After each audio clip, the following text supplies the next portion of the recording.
Hello guys, आप सभी का स्वागत हमारे एक वीडियो में। तो आज की स्टूडियो हम लोग क्लास 9th का chapter number 1 how I taught my grandmother to read. तो आज की स्टूडियो में हम लोग जो हमारा इंग्लिश का फर्स्ट चैप्टर था how I taught my grandmother to read, उसी का हम लोग आज की स्टूडियो में क्वेश्चन आंसर करेंगे। इस स्टोरी को हम लोग पूरी बहुत ही अच्छी तरह से हम लोग पढ़ लिए थे। इस स्टोरी को हम लोग ने 2 लेक्चर में कंप्लीट कर दिया था। ये थर्ड लेक्चर होने वाला है जिसमें हम लोग क्वेश्चन आंसर जानेंगे कि ये हम लोग क्वेश्चन आंसर डिस्कस करने वाले हैं। तो मैं आपको एक समरी बता देता हूँ कि तुरंत कि इस चैप्टर में यही बताया कि एक जो हमारी ऑथर है सुधा मूर्ति, वो अपने दादी को कैसे पढ़ने के लिए सिखाई, क्यों सिखाई, वही सब हम लोग को इस स्टोरी में बताया गया। उसमें जब एक वो पहले के समय क्या होता था, जब सुधा मूर्ति बताती है कि बचपन में ट्रांसपोर्ट सिस्टम बहुत ही वीक था, जिसके कारण न्यूज़पेपर लेट आता था। और एक उस समय एक नॉवल थी करमवीरा मैगज़ीन, वो हर हफ्ते आती थी, जो कि उसके मैगज़ीन में एक स्टोरी था। उस स्टोरी के नाम था काशी यात्रा। वही स्टोरी वो अपनी दादी को हमेशा पढ़ कर सुनाती थी। पर एक समय क्या हुआ कि जो उसकी मतलब कि जो सुधा मूर्ति है वो कहीं चल जाती है, तो उसकी जो दादी है उसको बहुत ही तकलीफ़ होती है। तो जब वो वापस आती है तो उसको प्यार से बोलती है कि मुझे भी पढ़ना सिखा दो। तब फिर वो बोलती है कि ठीक है, मैं आपको भी पढ़ना सिखा दूँगा, सिखा दूँगी। तो उसके बाद फिर वो एक डेडलाइन देती है कि सरस्वती पूजा तक आपको मैं पढ़ना सिखा दूँगी।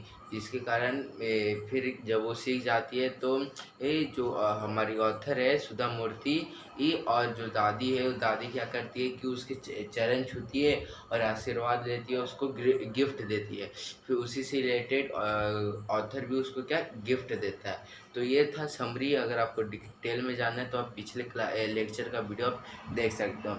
तो अगर आप ये एनसीईआरटी का होने वाला है, इतना दिनों से इंग्लिश का इसलिए नहीं बुक आ रहा था क्योंकि एनसीईआरटी बुक नहीं आया था। तो जब बुक आ गया तो चलो शुरू कर देते हैं। तो सबसे पहले अगर आप फर्स्ट पार्ट ख़त्म होगा तो यहाँ पे फिल इन द ब्लैंक्स है, ये कॉज और इफेक्ट। तो कॉज और इफेक्ट तो आप आसानी से बना लोगे। इसमें 2 क्वेश्चन और है। Do you think the narrator expected to see her grandmother in tears when she return to village? If yes why, if no why not. मतलब जब ऑथर हमारी जो वापस आई, नरेटर या बोलो या तो फिर ऑथर जब वापस आई, तो वो जब अपने दादी को दादी की आँख में आँसू आ रहे थे, तो क्या उसे अच्छा लग रहा था या बुरा लग रहा था, इसका रीज़न बताना है। तो नहीं, उसको बुरा लग रहा था। क्यों? क्योंकि वो उनसे बहुत प्यार करते थे। He feel very bad because he loved his grand mother, so he did not see any so he did not see tears in his grandmother's eyes। ये इसका आंसर है। Second, how might the narrator help her grandmother to fulfil her desire to learn to read and write. तो वो अपने grandmother को कैसे realise कराए कि वो पढ़ना लिखना कैसे सिखाए। तो ये फुलफिल इसमें ये होगा कि वो ऐसे सिखाए कि उसको पढ़ना लिखना दोनों सिखा दिया था, कि हाँ इस तरह से उसको पढ़ना है। तो यही है। तो how might the narrator help, मैं कैसे हेल्प किया। तो he help her to read him, teach him to how to write, how to write नहीं, how to read a book. So this is the answer of second question. And जब आप इसमें करोगे, जब ये स्टोरी ख़त्म होता है तो नीचे ट्रू फॉल्स है, जिसको मैं आपको बता देता हूँ। ट्रू फॉल्स ट्रू, कहाँ गया, true false true true false. ये स्टोरी मैं इसको लिख लिया था क्योंकि जब मैं इसको पढ़ रहा था तो उस समय मेरे को आसानी लगा, इसलिए मैं लिख लिया था। अब ये याद रखिएगा क्या, true false true true true false. तो अब इसमें जब आप पलटोगे तो यहाँ पे आंसर द फॉलोइंग क्वेश्चन है, उसी का हम लोग देखते हैं। Why do you think the grandmother felt embarrassed to ask questions someone else to read to her while the narrator was away?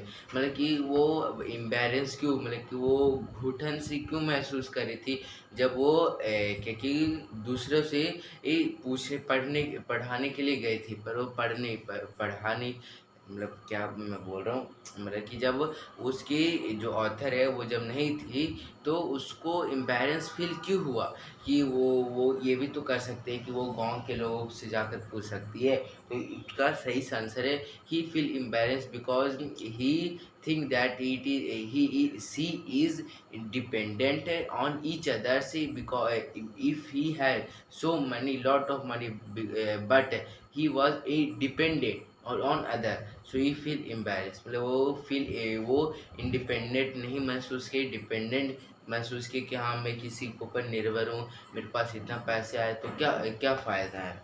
फिर second, why does the narrator initially laugh at her grandmother determination to laugh learn at the age of 62, मतलब कि narrator क्यों हंसा जब जो grandmother थी वो बोली थी कि मुझे भी पढ़ना है।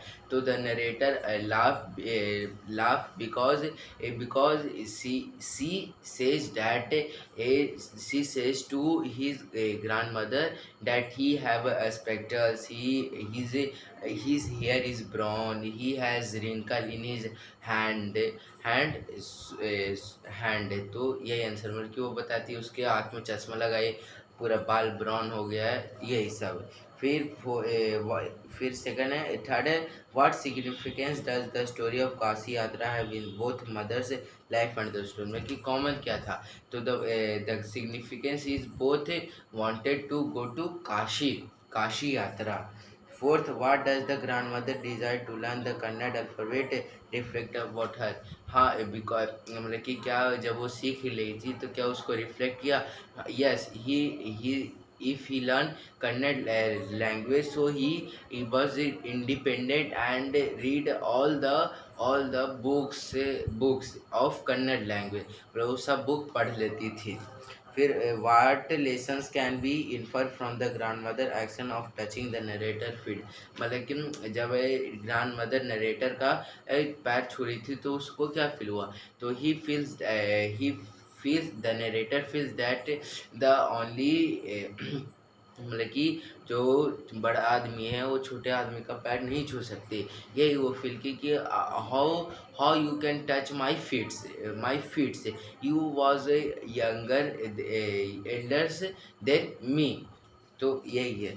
फिर sixth question, what does the flowing line tells, मतलब ये लाइन बताना है हाउ इफेक्ट कि for a good cause if you are determined you can overcome any obstacle, ये आपको बताना है। इसका मैं बता दूं मीनिंग, आप कमेंट बॉक्स में बताइएगा। How effectively does the story highlight the value of education is supporting personal independence, yes without education there is no any impossible things.